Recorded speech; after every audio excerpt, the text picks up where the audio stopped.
وعلیکم ورحمۃ اللہ۔ میرے پیارے بھائی، آپ کا سوال ہے قیامت کے دن کے 5 سوال۔ ایک تو یہ سمجھ لیجئے کہ کل قیامت کے دن ہر بندہ اپنے پاک پروردگار کے سامنے اکیلے اکیلے پیش ہوگا اور اللہ تعالیٰ کو حساب و کتاب اسے دینا ہوگا۔ قیامت کے دن کے 5 سوالات کے حوالے سے ترمذی علامہ البانی رحمہ اللہ فرماتے ہیں روایت حسن ہے، حدیث نمبر ہے 2416، 2416 نمبر، 2416 نمبر کی یہ روایت ہے۔ عن ابن مسعود رضی اللہ تعالی عنہ عن النبی صلی اللہ علیہ وسلم قال لا تزول قدم ابن آدم یوم القیامت من عند ربہ حتی یسأل عن 5۔ ابن آدم قیامت کے دن میں اپنے پروردگار کے سامنے سے اپنے قدموں کو ہلا نہیں سکے گا یہاں تک کہ اس سے 5 سوال پوچھے جائیں گے۔ 5 چیزوں کے متعلق سوال ہوگا، 5 چیزوں کے متعلق سوال ہوگا، مطلب 5 سوال ہوں گے۔ تو اس حدیث سے ہمیں یہ درس ملا کہ ہم نے کل قیامت کے دن اپنے رب کے سامنے کھڑا ہونا ہے، پیش ہونا ہے، اور اللہ سبحانہ و تعالی ہم سے 5 سوال کرے گا، 5 چیزوں کے متعلق پوچھے گا۔ اب اس حدیث کو بیان کرنے کا کیا مقصد ہے؟ سوال ہمیں بتا دیے گئے کہ یہ سوال ہے اور تمہیں ان سوالات کا جواب دینا ہے۔ تو اللہ نے یہ زندگی ہمیں دی ہے، ہم اپنی اس زندگی کے اندر اپنے آپ کو یوں زندگی گزاریں کہ اللہ سبحانہ و تعالی جب ہم سے یہ 5 سوال کرے تو ہم اپنے پروردگار کو ان 5 سوالوں کے متعلق، جب ہمارا رب ہم سے ان 5 چیزوں کے متعلق پوچھے تو ہم اپنے رب کو صحیح جواب دے پائیں، ایسا جواب کہ جس سے ہمارا پروردگار راضی ہو جائے۔ اور اگر ہم ان 5 چیزوں کے متعلق جو جواب ہوگا وہ جواب نہ دے پائے تو پھر یہ ہوگا کہ اللہ سبحانہ و تعالی ہمارے اوپر ناراض ہوگا، اللہ رب العالمین ہمارے اوپر غصہ ہوگا۔ تو بھائیو، اللہ نے ہمیں زندگی دی ہے، آج ہم ان 5 چیزوں کے متعلق دیکھ لیں، ان 5 چیزوں کے متعلق دیکھ لیں، اچھی طرح جان لیں اور ان 5 چیزوں کو یوں گزاریں کہ ہمارا جواب جب اللہ کی بارگاہ میں ہو تو ہماری کامیابی کا باعث بنے، اور اگر ہم درست جواب نہ دے پائے تو یہ قیامت کے دن کی ناکامی کا سبب ہوگا۔ کیا ہے؟ اللہ رب العالمین نے پہلی چیز کے متعلق پوچھنا ہے، ان عمرہ فیما افنا، بندہ تجھے میں نے عمر دی تھی، اس عمر کو کہاں گزارا، کہاں فنا کیا، کہاں لگایا؟ اللہ نے ہمیں زندگی دی ہے، ہم میں سے کوئی جو ہے وہ کتنی زندگی پاتا ہے اور کوئی کتنی زندگی پاتا ہے۔ یہ جو اللہ نے ہمیں عمر دی ہے، زندگی دی ہے، اس زندگی کے متعلق اللہ نے ہم سے پوچھنا ہے۔ اگر ہم نے زندگی اللہ اور اس کے رسول صلی اللہ علیہ وسلم کی اطاعت میں گزاری، اگر یہ عمر ہم نے 5 وقت نماز کا وقت ہونے پر نماز پڑھ لی، رمضان آنے پر رمضان کے روزے رکھ لیے اور حج کی استطاعت ہونے پر حج کر لیا تو ہم کامیاب ٹھہریں گے۔ اور اگر ہم نے زندگی 5 وقت نماز نہ پڑھی اور ہم نے رمضان کے روزے نہ رکھے بلکہ شیطان کی پیروی میں اگر زندگی گزار دی تو ہم سے جواب نہیں بن پائے گا۔ اگر جواب یہ ہوا کہ اللہ تو نے زندگی دی تھی، جب سے مجھے عقل آیا، ہوش آیا، میں نے نماز پڑھی، رمضان آیا، میں نے روزے رکھے، مجھے استطاعت ہوئی، میں نے زندگی میں 1 دفعہ حج کر لیا، تو یہ ہوگا اس کوسچن کا درست آنسر۔ اور اگر ہم ان تمام چیزوں سے پرے رہے اور دور رہے اور درست جواب نہ دے پائے تو یہ ہوگا ہمارا ناکام ہونا۔ وان شبابہ فیما ابلا، اللہ نے دوسری چیز کے متعلق پوچھنا ہے کہ بندہ تجھے جوانی، شباب عطا کیا تھا، یہ اپنی جوانی کہاں پہ لگائی؟ اگر ہماری جوانی اللہ اور اس کے رسول صلی اللہ علیہ وسلم کی اطاعت میں گزری، شریعت پہ عمل پیرا ہوتے ہوئے گزری، اللہ اور اس کے رسول کی بغاوت پہ نہ گزری، تو ہم کامیاب ٹھہریں گے۔ اور اگر ایسا نہ ہوا تو قیامت کے دن کی ناکامی ہوگی۔ وَمَالِهِ مِنْ أَيْنَ اكْتَسَبَهُ وَفِيمَا أَنْفَقَهُ، اللہ نے پوچھنا ہے، کیا پوچھنا ہے کہ تو نے مال کہاں سے کمایا اور کہاں پہ خرچ کیا۔ اب کوئی اگر حلال کی کمائی کرنے والا ہوا، محنت مزدوری دہاڑی حلال کا کاروبار کرنے والا، حلال کے کام کرنے والا ہوا، اور تو وہ کامیاب ٹھہرے گا۔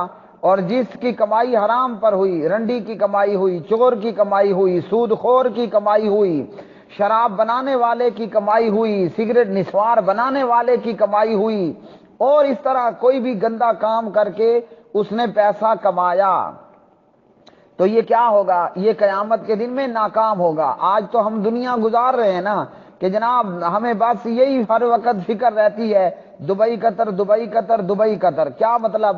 ہمارے دماغ میں ہر وقت یہی سمائے رہتا ہے کہ میرے پاس زیادہ سے زیادہ ریال آ جائے، میرے پاس زیادہ سے زیادہ درم و دینار آ جائیں، میرے پاس زیادہ سے زیادہ روپے پیسہ مال و دولت جمع ہو جائے، میرے پاس زیادہ سے زیادہ سونا چاندی ہو جائے، میرا جناب ایزی پیسہ اکاؤنٹ، میرا موبی کیش اکاؤنٹ، میرا ایچ بی ایل اکاؤنٹ پیسوں سے بھرا بھرا بھرا رہے۔ اور اس فکر کے اندر نہ ہمیں حلال کی پرواہ، نہ ہمیں حرام کی پرواہ۔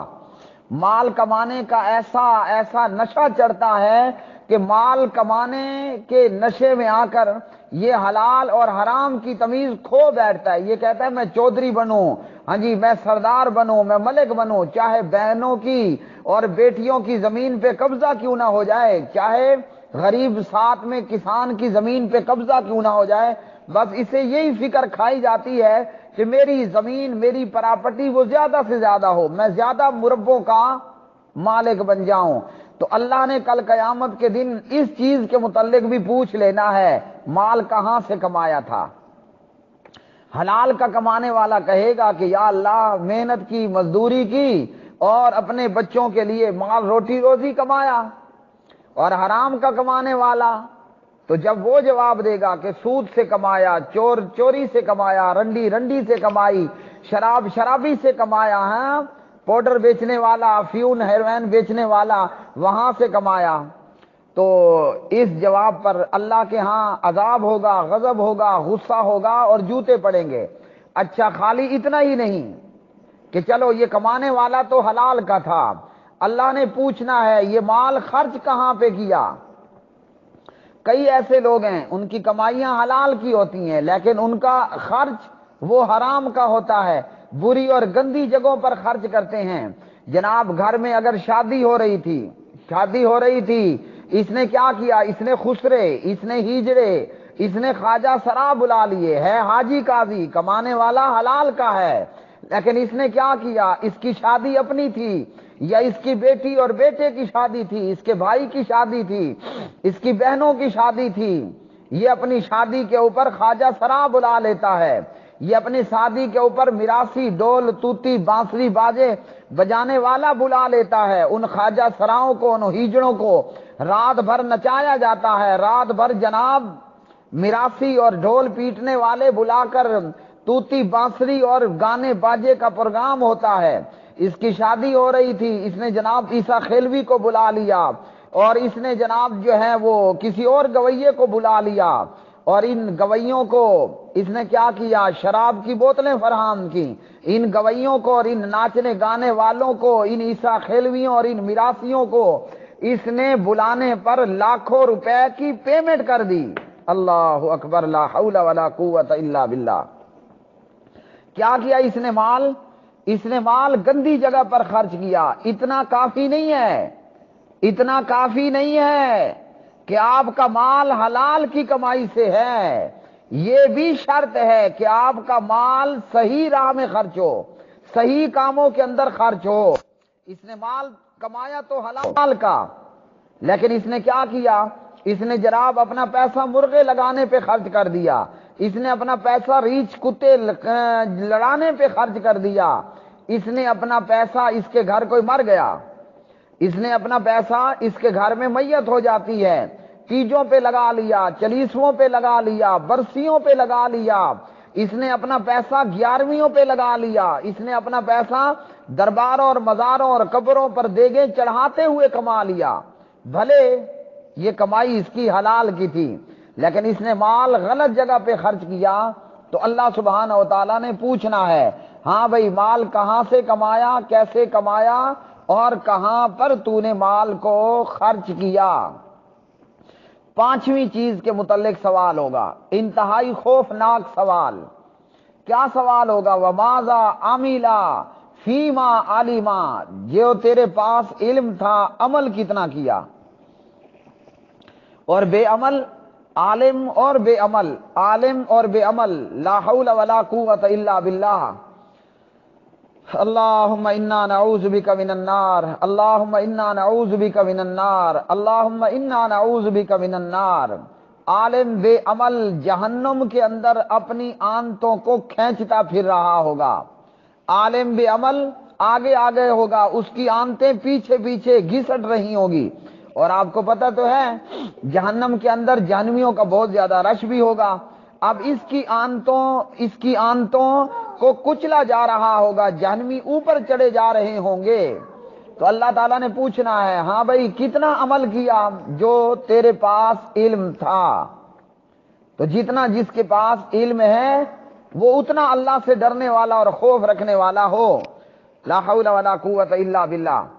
تو اللہ نے جو علم دیا یہ علم خالی عالم کہلوانے کے لیے نہیں ہے، یہ علم اس لیے ہے کہ تو باقیوں سے پہلے نماز کو پہنچ، تو باقیوں سے پہلے رمضان کو پہنچ، تو باقیوں سے پہلے زکوٰۃ کو پہنچ، تو باقیوں سے پہلے حج کو پہنچ، تو باقیوں سے پہلے نیک اعمال کر گزرنے والا ہو۔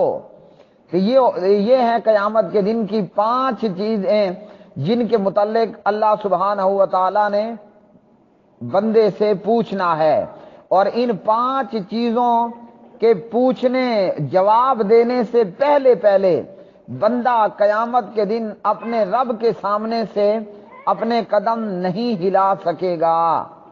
اللہ سبحانہ و تعالیٰ سے دعا ہے کہ رب رحمان اس کی مدد اور طاقت کے بغیر نہ تو نیکی ہو سکتی ہے نہ گناہ سے بچا جا سکتا ہے۔ اللہ تعالیٰ ہمیں ایسی زندگی دے کہ ہم ان 5 چیزوں کو صحیح طور پر گزاریں اور اللہ کو وہ جواب دے پائیں کہ جس جواب کو سن کر ہمارا رب ہمارے اوپر راضی اور خوش ہو جائے، اور وہ جواب نہ ہو کہ جس سے سن کر ہمارا رب ہمارے اوپر غضبناک ہو۔ وآخر دعوانا ان الحمد للہ رب العالمین۔